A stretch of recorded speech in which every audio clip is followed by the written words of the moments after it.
Imagine, you live in a totally isolated, secluded country. Walking through a mall, minding your own business, probably heading to buy overpriced coffee.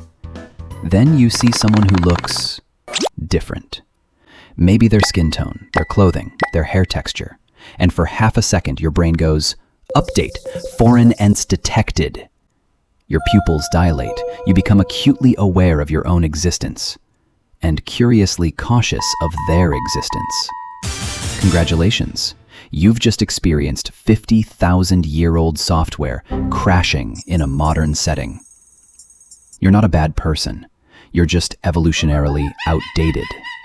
Your brain is running Windows 95 while the world has moved to AI-powered consciousness. The Caveman Manual.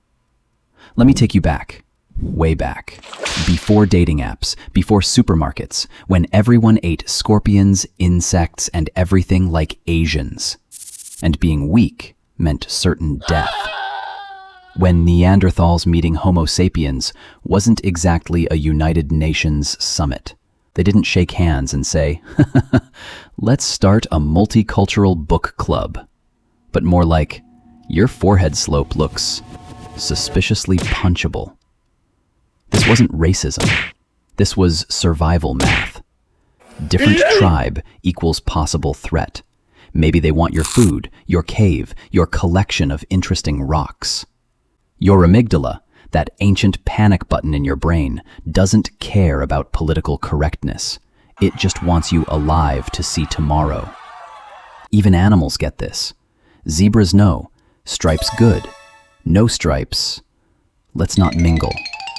But here's where humanity took a weird turn. We kept the hardware, but changed the entire operating system. The modern betrayal. Now fast forward, that useful threat detection system got promoted to cultural critic. Your brain still uses the same emergency protocols for deciding whether to trust someone based on their lunch choices. Think about this.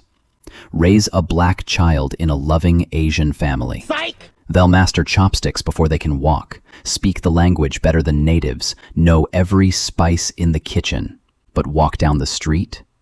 Suddenly they're playing life on hard mode, while their siblings get the tutorial version. That's modern racism. Your own survival instincts betraying your moral compass. It's like your body's immune system attacking your own organs while ignoring actual threats. Global Racism Tour. Now let's travel the world, because racism comes in regional flavors, like how every country has its own version of comfort food that would give others food poisoning. American racism, the all-you-can-eat buffet of prejudice, where your ancestors' trauma comes with free refills, and everyone's either a superhero or supervillain in their own movie. It's like ordering the historical oppression combo, slavery appetizer, segregation main course, and systemic dessert that never stops coming. European racism, the fine dining experience, served with colonial nostalgia and a side of, "I'm not racist, but..." It's prejudice as an art form. You have to appreciate the subtle craftsmanship of asking, "Where are you really from?" while maintaining perfect table manners. Middle Eastern racism, the ancient family business of tribal tensions, where your great-great-grandfather's camel stealing incident is still brought up at modern business meetings. It's the original, "My God gave my family this land," that never expires. African racism, the original, "My tribe is better than yours" championship, where your last name is a whole history book, and talking about your ethnicity is a political statement, where two people from the same country might as well be from different planets if their tribes have historical beef.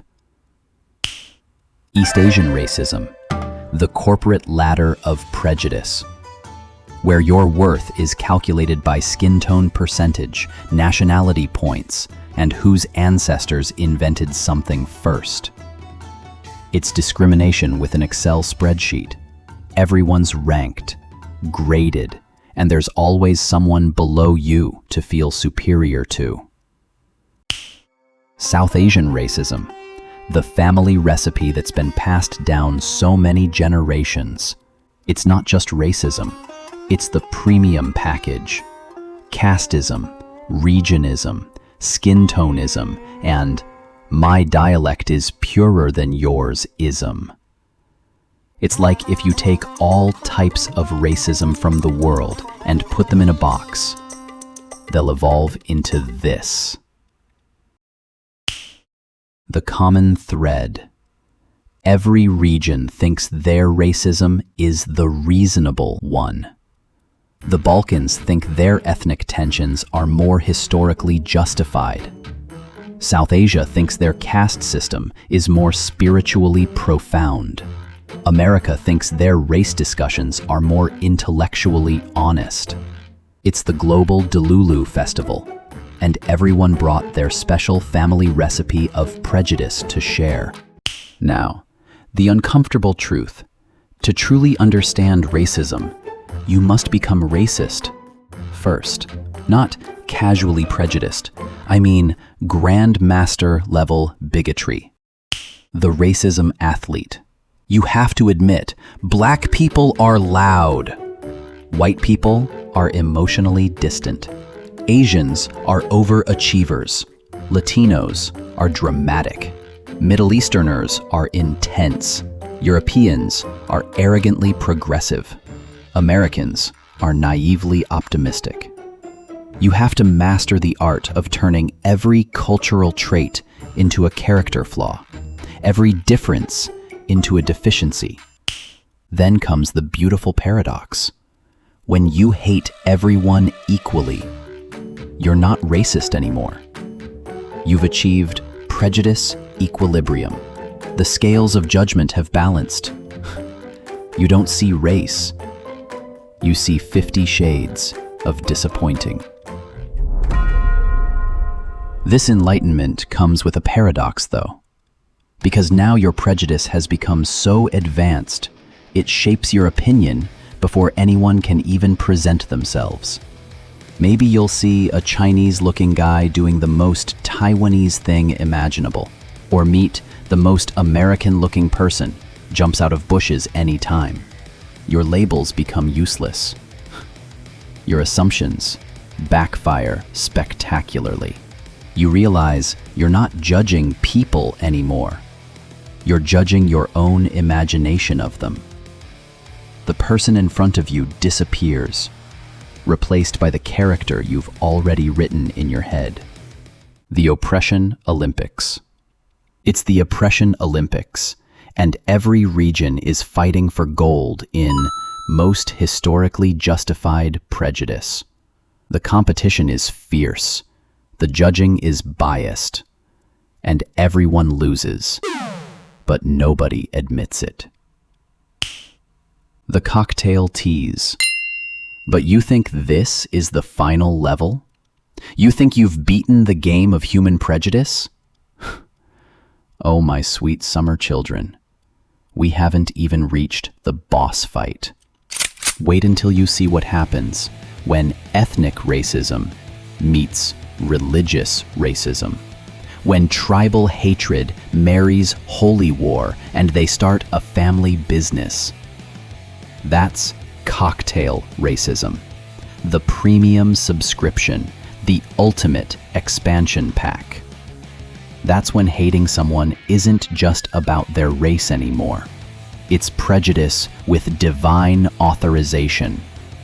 It's racism with eternal consequences and God mode enabled. So let me know in the comments if you want me to talk about premium cocktail racism. The way forward. Here's the uncomfortable truth your brain doesn't want to hear. It will always notice differences. That's 50,000 years of evolution talking. You can no more stop noticing differences than you can stop breathing. But what happens after that first glance? That's where your humanity gets to vote. That tiny space between instinct and action. That's where character is built. The first thought is what you're programmed to think. The second thought is who you choose to be. The gap between reaction and response. That's where morality lives. As a Delulu wise monk, I'll say, racism can only reduce when humans become multiplanetary beings, or start breeding among themselves to mix all races. But then, we'll end up discovering some new cosmic racism. Subscribe!